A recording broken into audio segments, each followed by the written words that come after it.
Now to the coronavirus pandemic and an alarming new survey that finds at America's colleges and universities there have been at least 51,000 cases of COVID since the pandemic began.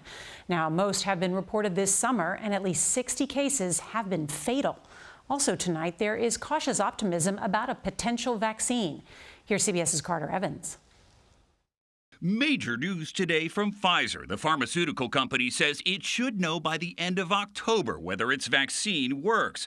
Pfizer's vaccine is one of two now in late-stage testing. The CDC is already preparing for a massive vaccine distribution effort. CBS News obtained documents that were distributed to state public health officials that indicate some vaccines require sub-zero cold storage.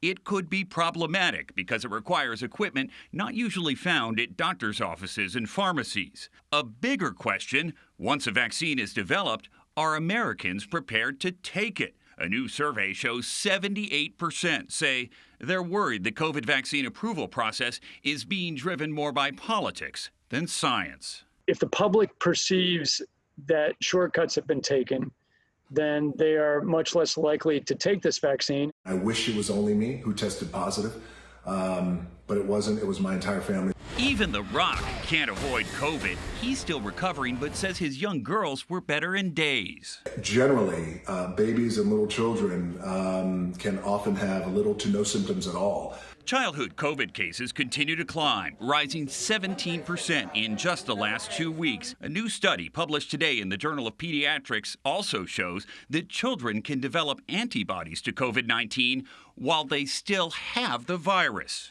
My suspicion is, a couple weeks into infection that they're not still transmitting. Dr. Audrey Odom-John is the infectious disease chief at Children's Hospital of Philadelphia. That vaccine can't come soon enough. I do fear that the vaccine is not going to prevent transmission altogether, but I'm very hopeful that it will keep us much safer. Now, in June, the FDA issued guidance that a COVID-19 vaccine should be at least 50% effective, but the agency told CBS News it might make an exception in some cases.